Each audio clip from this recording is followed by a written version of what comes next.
Je suis Andy Zimmerman, je suis enseignant et voici mes montres.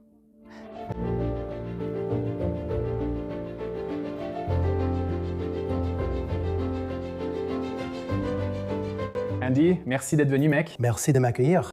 C'était un vrai plaisir. On en parlait tout à l'heure. J'ai beaucoup d'enseignants dans ma famille, puis j'apprécie vraiment ce que tu fais. Merci. L'impact vient d'abord de la famille, puis d'un enseignant. Un excellent professeur peut tout changer. Je m'en souviens en grandissant. Merci pour ce que tu fais. J'apprécie vraiment. Oui, bien sûr. Et puis, un aperçu d'un enseignant à travers ses montres, je pense que ça pourrait être une discussion intéressante. Parce que je sais que tu es quelqu'un qui, en dehors d'être enseignant, a vécu plusieurs vies différentes et tu as pu constituer une collection. Je pense qu'elle te reflète. Mais pourquoi ne pas nous en dire un peu plus sur ce que tu fais comme enseignant et sur ton parcours d'abord? D'accord, donc j'ai commencé, je viens du centre de l'Ohio et j'ai grandi dans une famille d'avocats, ironiquement. Et je n'ai jamais pensé que je ferais autre chose que du droit. En grandissant, j'ai décidé de rejoindre une école militaire. Finalement, je suis allé à l'Académie de la Marine marchande des États-Unis. J'ai dû passer pas mal de temps là-bas avec la marine marchande. J'ai passé un certain temps sur les Grands Lacs, ce qui était très amusant, étant si proche de chez moi, et c'était quelque chose que je n'avais jamais vraiment vécu auparavant. Et puis, quand mon obligation de service a pris fin, j'ai décidé de revenir et de partager ma passion pour l'histoire avec autant de personnes que possible. Donc j'ai commencé à enseigner il y a 11 ans, à l'âge vénérable de 32 ans si on peut dire, et j'enseignais l'histoire, l'éducation civique et la Seconde Guerre mondiale. Et la Seconde Guerre mondiale est une grande passion pour moi. L'histoire américaine est aussi une grande passion pour moi. J'ai enseigné cela environ 5 ans et constaté, surtout dans ma région, le besoin de lancer un programme de commerce. Donc depuis environ 6 ans, j'ai un programme de commerce, de marketing, d'entrepreneuriat et de logistique où les élèves créent des entreprises. Nous apprenons tout sur la bourse et ce genre de choses, mais j'essaie toujours, quand je peux, en logistique ou autre, de ramener certaines de mes leçons d'histoire. Donc c'est vraiment très amusant. Oui. Alors, comment les montres entrent-elles en jeu? Est-ce quelque chose que vous avez depuis longtemps? Est-ce un lien familial ou bien c'est quelque chose dans lequel vous vous êtes lancé en vieillissant? Un peu des deux. Mon frère et moi, on aime plaisanter en disant que, tu sais, j'étais l'adolescent avec la montre fossile parce qu'il me fallait bien une montre, une fossile ou une Timex. Mais c'est vraiment un voyage à Las Vegas que mon père m'a offert quand j'avais 21 ans, où on a commencé à faire le tour de toutes les boutiques. Et je suis tout de suite devenu obsédé par la Navitimer et tu sais, toutes les Speedmaster, tous ces différents types de montres. Et j'ai jeté mon dévolu sur une tag. Et je ne pouvais tout simplement pas m'en empêcher. C'était juste avant que je parte sur mon premier navire. Alors je me suis fixé un objectif. Pendant que j'étais là-bas, j'allais économiser tout mon argent. Et dès que je serai de retour à l'école, j'irai acheter une tag Monza. Et comme vous pouvez le voir, il n'y a pas de Monza ici. Donc je suis allé au magasin à Canton, dans l'Ohio, et il venait tout juste de ressortir la Carrera. Ouais. J'ai gardé un autre bracelet. Je n'arrêtais pas de la regarder. Il m'en fallait un à chaque poignet, je ne pouvais m'en empêcher. Et donc, après environ 1 heure assis là, pendant que tout le monde disait « Est-ce qu'on peut rentrer à la maison, s'il te plaît ?» j'ai finalement décidé de prendre la Carrera. C'était une pièce merveilleuse. Ironiquement, 2 mois plus tard, après des années d'hésitation, mon père a franchi le pas et acheté la version chronographe. Incroyable. Parfois, on échange, etc.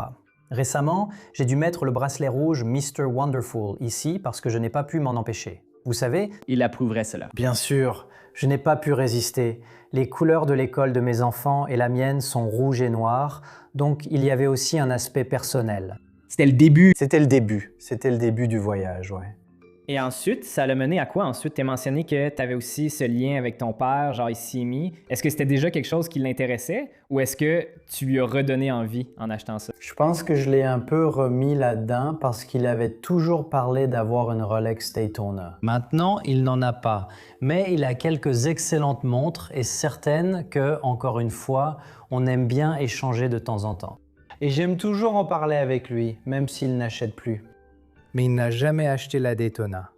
Mais j'espère qu'un jour il le fera. Mais mon grand-père aimait aussi les montres. Et c'est pour ça que j'ai apporté quelques-unes de ces pièces, parce qu'elles ont une valeur sentimentale pour moi. Oui. Et donc la première, c'est juste une montre de poche Timex. Elle fonctionne toujours. C'est assez basique, mais en même temps, je savais que mon grand-père utilisait ça à la maison quand il travaillait comme électricien. Et évidemment, ça a une grande valeur sentimentale pour moi. Mais vous pouvez voir l'incroyable bracelet Fantasy. Enfin bref. Honnêtement... Les gens ne se rendent même pas compte que Timex faisait ça. Je veux dire, c'est une jolie petite montre. Oui, c'est vrai. Et je l'ai vraiment apprécié. Et comme je te l'ai dit avant qu'on commence ici, j'aimerais vraiment me replonger dans tout l'univers des montres de poche, si tu veux. Ta période dandy qui continue. Ouais. Tu vois, justement, à ce propos... Regarde ce boîtier. Elle ressemble à un pentagone. Trop cool. C'est magnifique. C'est une Gruen qui a été vendue dans la ville où j'enseigne, à Yorkville, Ohio. Et donc le monsieur qui l'a acheté dans le magasin là-bas, parce que j'ai encore la boîte d'origine, a fait graver ses initiales dessus. Et mon grand-père a pu l'obtenir dans le cadre d'une succession sur laquelle il a travaillé. Personne ne l'a vraiment portée, mais elle a continué à circuler. Je voulais vraiment cette montre. Donc comme c'est une entreprise de l'Ohio et que c'est si unique, je ne pouvais tout simplement pas refuser. Donc celle-ci, tu l'as héritée de ton grand-père. C'est une montre que, en t'intéressant davantage au monde de poche, tu as voulu acquérir à cause de ce lien sentimental avec ta région. Absolument. Et puis celle-ci est arrivée un peu par hasard. Enfin, c'est mon frère qui l'avait au début. Et ensuite, j'ai dû la faire réparer un peu. Mais une Raymond Weil Percival. Et au début, le bracelet me rendait fou, parce qu'il me faisait vraiment penser aux années 1990, tu sais, avec le style bicolore. Mais plus je la portais, plus je la trouvais fine et confortable. Et peut-être que j'y ai trop réfléchi, à cause de mon passé dans la marine marchande. Mais tu sais, le boîtier et la lunette ressemblaient presque à des hublots.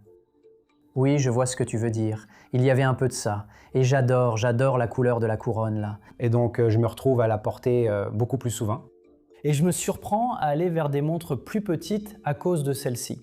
Tu vois, donc ça a créé un joli lien à travers ma famille.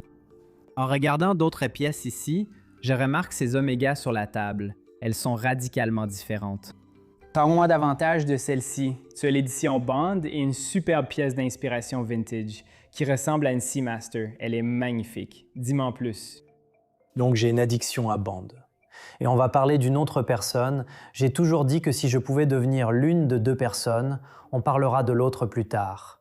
L'une serait James Bond. Donc j'ai essayé de commencer avec l'ancienne Seamaster, je crois qu'elle date de 1967, et je la trouvais tout simplement magnifique. Et donc au fil des années, j'ai rencontré beaucoup de gens qui avaient des Omega bien plus chers et des modèles plus récents, mais qui préféraient en fait celle-ci à celle qu'ils possédaient. C'est vraiment une très belle pièce. Les Aquaterra et tout ça. C'est juste une montre magnifique. Et donc, c'était un peu ma façon d'entrer dans cet univers. Même si oui, Bond ne portait pas celle-ci, mais c'était un peu ma réflexion. D'accord, et maintenant, quelle est la prochaine étape, n'est-ce pas? Et donc, c'est ce qui m'a amené à ce que j'appelle ici la pièce Pierce Brosnan et le bracelet Autain, parce que, je veux dire, je sais que j'ai mes montres sentimentales, mais si je devais en choisir une, ce serait peut-être celle-ci. Ça compte vraiment beaucoup pour moi, parce que cela représentait ce dont j'ai toujours rêvé en grandissant, en le regardant lui et en regardant ses films. Donc oui, je suis vraiment un passionné à ce niveau-là. Mais ensuite, je me suis un peu laissé entraîner, si on peut aller par ici. Oui, bien sûr. Je me suis un peu laissé embarquer dans tout ça avec ceci. Et ironiquement, j'ai acheté celle-ci après avoir eu les Omega. Je me suis dit, eh bien, celle-ci a le double 07 dessus. Donc, et puis en regardant tes vidéos et le nombre de fois où tu portais cette montre, oui, ça m'a poussé à en acheter une. Dès que je l'ai eue, j'ai été impressionné, car ironiquement, je n'avais jamais possédé de Seiko avant. Et donc, je sais que tu as parlé de commencer ton parcours comme ça, et tellement de gens ont commencé là, et maintenant je reviens un peu à ça. Et donc, j'ai vraiment beaucoup apprécié cette montre. La luminescence dessus est juste imbattable. Et donc mes enfants l'adorent, je l'adore aussi, elle est pratiquement indestructible et je m'amuse beaucoup avec celle-ci. Alors d'où vient cette fascination pour Bond? J'ai l'impression qu'un professeur qui aime James Bond, ça a beaucoup de sens. Ancien militaire, j'aime que tout cela se recoupe. Mais d'où vient cette fascination? Eh bien... Je pense que c'est le personnage, non? C'est... Vous savez, il y a Ian Fleming et puis il y a cette approche un peu dure à cuire. Et oui, il y a ses missions, mais je pense que c'est surtout ce côté élégant, toujours bien habillé, avec de belles montres, de belles voitures. Ce personnage qui, quand on grandit, on se dit « si je pouvais être n'importe qui, ce serait vraiment une belle façon de vivre ». Alors, quand tu vas en classe, est-ce que tu penses parfois à quelle montre tu vas porter un jour précis? Tous les jours. Tous les jours. Tous les jours. Et encore une fois, ma femme lèverait les yeux au ciel ou quelque chose comme ça, mais moi, j'essaie d'avoir une collection vraiment unique, surtout avec les couleurs, donc j'y réfléchis. Je veux m'assurer de ne pas être ce gars qui dit « je n'ai porté cette montre que 4 fois ». Je porte mes montres tout le temps. Et en fait, je suis enfin arrivé au point où je comprends quand les gens disent « j'ai changé de montre 3 fois dans la journée ». J'essaie de commencer à faire ça, parce que je continue d'en collectionner de plus en plus. Il n'y a que 7 jours par semaine, je dois donc m'organiser en conséquence. Tu as mentionné qu'il y avait quelques personnages que tu aimais bien. Est-ce que je peux deviner le deuxième? Je t'en prie. J'ai l'impression que ça a un rapport avec cette montre, peut-être? Oui, dis-nous en plus, s'il te plaît. Alors, j'ai toujours voulu être Indiana Jones. Alors, T'as choisi des personnages trop badass dans l'un d'eux. je suis d'accord. Et c'est difficile de faire mieux que Harrison Ford, tu sais, et tout ça. Mais si je devais dire qu'il y avait une montre de professeur. Oui, on pourrait dire la Casio avec la calculatrice et tout ça. Mais franchement, Indiana Jones, professeur, son père aussi, tu vois, les deux sont professeurs. Et puis quand ils ont sorti ça pour le dernier film Indiana Jones, il me le fallait absolument. Et c'est un mouvement à quartz. J'aime beaucoup avoir des mouvements automatiques, mais j'ai aussi quelques montres à quartz. Et c'était une belle montre.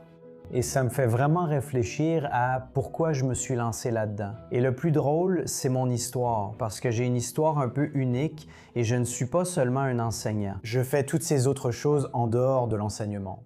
D'une certaine manière, ça me fait un peu réfléchir.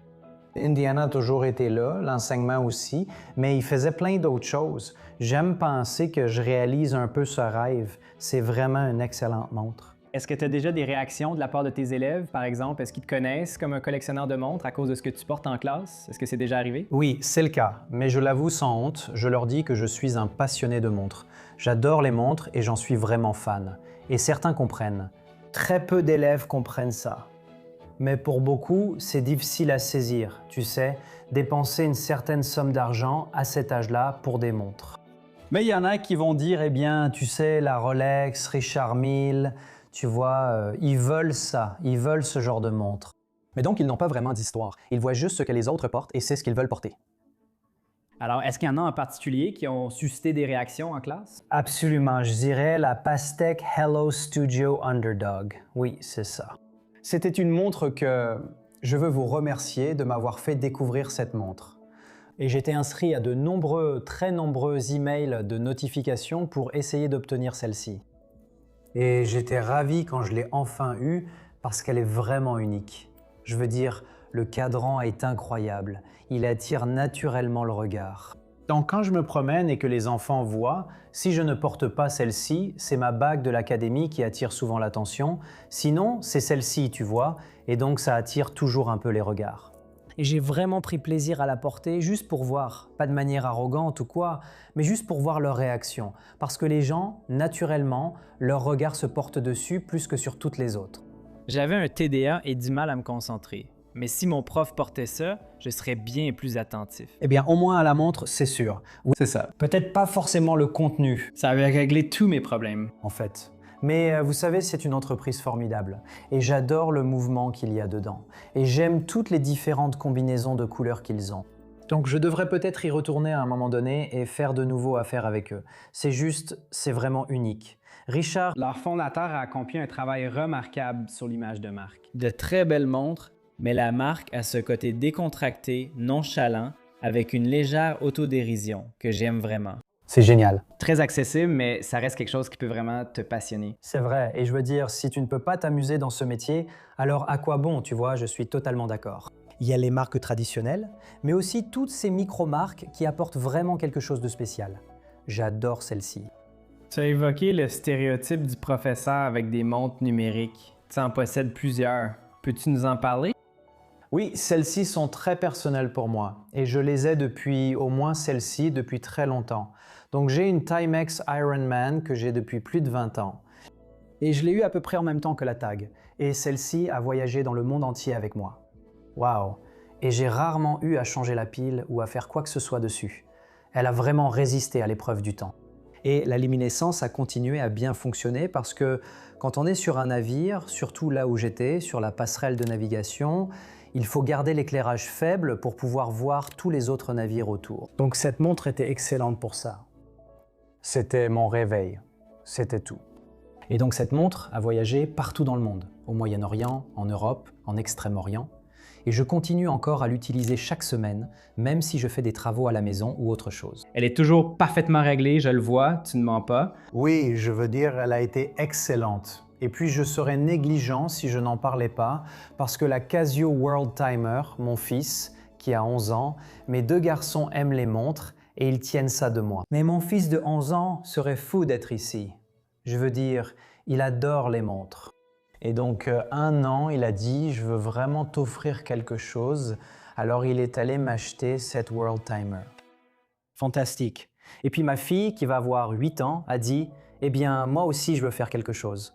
Alors, elle a ajouté la petite boussole ici. Et donc, j'emporte vraiment cette World Timer. Elle est réglée sur New York, mais je reviens juste de vacances en famille en Europe et je portais ça. Je la mets presque à chaque voyage à l'étranger. Elle ne me déçoit jamais. On peut aller dans l'eau avec elle, c'est incroyable. Je veux dire, la valeur que vous obtenez avec ces 2 montres, pourquoi 100 $ au total, c'est imbattable. Et le fait de voir ça, que c'est ta chair et ton sang, tu sais, pouvoir t'offrir quelque chose comme ça à cet âge-là, je veux dire, c'est vraiment spécial. Ça a été merveilleux. Et je leur ai donné quelques montres de débutants que j'avais. J'ai plaisanté en disant que si mon fils était venu plus tôt dans ta boutique, il regarderait toutes les grands Seiko, les Omega et tout le reste. Faut les faire venir. Allons-y. Il serait ravi de ça. Mais bon choix, mec. Ouais, pour l'instant, tu sais, on reste avec le Casio, donc c'était sympa. Passons à autre chose, puisque tu as parlé d'histoire militaire. Et je pense qu'une marque qui a un tel héritage dans ce domaine, c'est Hamilton. Je suppose que c'est de là que vient cette fascination, non? Absolument. Et donc, tu sais, quand je regardais les montres militaires, j'essayais de me demander, est-ce que j'achète du vintage ou est-ce que je prends du neuf? Et j'ai vraiment envisagé le vintage parce que j'adore beaucoup de pièces anciennes. Mais j'aime aussi vraiment l'idée d'avoir une pièce qui m'appartient uniquement. Donc vous savez, la première pièce que j'ai choisie, c'était la Khaki Field avec le bracelet autant. Et j'adore ce bracelet. Franchement, il y a quelque chose, j'en ai déjà acheté un autre. Je devais absolument l'avoir, en clin d'œil à l'époque où j'enseignais la Seconde Guerre mondiale en histoire américaine et écrivais un livre sur la période de mon grand-père durant ce conflit. Ça correspond vraiment à tout ce que je fais. Et donc, j'adore ça, et comme on le disait tout à l'heure, je vais peut-être devoir m'inscrire sur une liste pour la 250, donc on verra bien. Mais celle-ci, tu sais, elle est très proche de celle-là, mais elle a quand même son propre caractère. Complètement différent. Et donc, il me fallait absolument cette montre. Et bien sûr, Interstellar. Et tu sais, ça va bien avec d'autres pièces liées au cinéma. Mais c'est vraiment une belle montre. Et pour les aiguilles, j'aimais beaucoup la différence entre celle de la Field Mechanical et de la Murph. Et dès qu'ils ont sorti le boîtier plus petit, je me suis dit, il faut que je craque pour celle-ci. Elle te va très bien. Pourquoi ce grand intérêt pour la Seconde Guerre mondiale? Tu as dit que l'histoire t'a vraiment donné envie d'enseigner, non? Oui, absolument. Quels aspects de l'histoire de la Seconde Guerre mondiale t'ont vraiment passionné? Eh bien, le fait d'avoir les montres de mes 2 grands-pères, ils ont tous les 2 servi. L'un a servi activement dans les gardes-côtes sur un navire très décoré pendant la guerre. C'est pour cela que j'ai écrit le livre. Et puis mon autre grand-père était pilote, donc j'ai eu l'impression que c'était un aspect de la chose. Mais je ne sais pas, il y avait juste quelque chose en grandissant, et les garçons semblent faire ça. S'il y a quelqu'un, beaucoup de jeunes hommes ont tendance à aimer l'histoire et à y associer l'aspect militaire. J'ai toujours été comme ça en fait, en venant ici. J'écoutais un livre audio sur la Seconde Guerre mondiale, donc je n'arrive pas à m'en détacher. Et j'essaie de commencer un autre projet de livre sur un sujet lié à l'endroit où j'enseigne, dans ma ville natale. Ça s'appelle le Denison Depot. Et c'est la dernière cantine restante qui servait tous les GI qui allaient et venaient. Ils s'arrêtaient à la gare, on leur donnait à manger, des magazines, tout ce dont ils avaient besoin. C'était la 3e plus grande des États-Unis, située dans une petite ville de l'Ohio. Donc j'essaie de toujours revenir à cet héritage et j'espère peut-être écrire un livre à ce sujet aussi. Donc nous avons regardé Studio Underdog, une marque bien connue de la chaîne, et un autre ici avec une micro-marque japonaise. Tout cela, c'était grâce à vous. Ne sont-ils pas adorables? Ils sont magnifiques. Et j'ai dit, honnêtement, si l'Omega était celle que je garderais, pour moi, c'est la plus belle. La plus unique, tu sais, peu importe, mais je trouve celle-ci magnifique. Et j'adore le bracelet rouge dessus. Quelque chose dans la façon dont elle va naturellement vieillir et prendre de la patine m'a vraiment attiré. Je n'ai même pas encore eu l'occasion de la porter. Je l'ai achetée il y a 1 mois, juste avant notre départ. On dirait que tu l'as déjà un peu porté. Je remarque un peu de ternissement, une patine. On progresse. Oui, un petit peu, non? Donc j'ai vraiment hâte de la porter. Mais tout ça, c'était grâce à la chaîne YouTube de Teddy Baldassar. Je dois le remercier, vous aussi pour celle-ci, parce que je l'adore. J'apprécie vraiment la direction que prennent ces micro-marques. Tu sais, t'as déjà reçu Trafford? Ouais. T'as lu des trucs super. Et la Terra ou la Terra hier. Donc il y a vraiment des choses géniales dans lesquelles je vais devoir me plonger. La scène des micro-marques japonaises et indépendantes est en plein essor. C'est l'une des premières marques que j'ai remarquées, sous 1000 $, à produire régulièrement. C'est incroyable de voir son accueil. Et quand tu sais à quel point ils sont méticuleux avec tout ce qu'ils fabriquent, tu sais que tu peux leur faire confiance pour tout. Et c'est vraiment à ça que ça se résume. Un beau cadran, un beau bracelet et tout simplement un travail artisanal de qualité. Et il y a tellement de personnes qui se lancent dans l'horlogerie, qui restent dans l'horlogerie grâce à ce que le Japon produit. Et le fait qu'il n'y avait pas cette grande scène de marques comme celle-ci jusqu'à récemment, Cela montre qu'il y a de nombreuses opportunités ici pour ceux qui débutent dans ce domaine. Absolument oui, donc ça va bientôt rester pas mal au repos. Nous devons d'abord parler d'un autre avant d'aborder la montre que tu portes. nous avons une Accutron.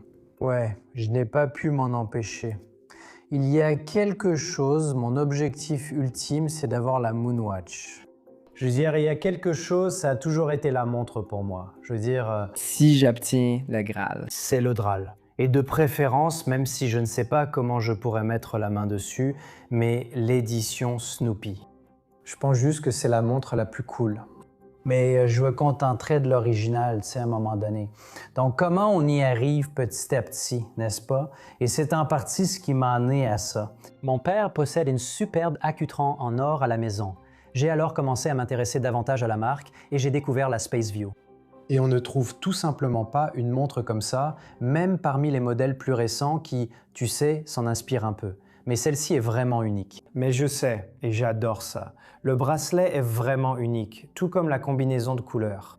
Mais comme on l'a dit avant l'émission, tu sais, elles sont difficiles à entretenir et tout ça. Donc, je vais avoir quelques défis à relever avec ça à l'avenir. Mais c'est une belle montre pour ce qu'elle est et vraiment une montre très unique. C'est un instantané d'une période d'innovation dans les années 60 à une époque où c'était ce qui se faisait de plus précis comme montre. Avant que le quartz se développe, et aussi en termes de design, au-delà de sa fonction, elle incarne véritablement cette époque. Il n'existe vraiment rien de comparable. Non, c'est tellement unique de pouvoir la voir. Je veux dire, c'est votre première montre squelette, vraiment, vous savez, quand on y pense, avec la luminescence et tout ce qu'il y a dessus. Donc, ça m'a vraiment attiré. Et ça, avec, vous savez, l'une des 2 montres que j'ai achetées dans votre boutique aujourd'hui, c'est le Speed Timer de Seiko. Encore une fois, je me rapproche petit à petit de la montre de mes rêves.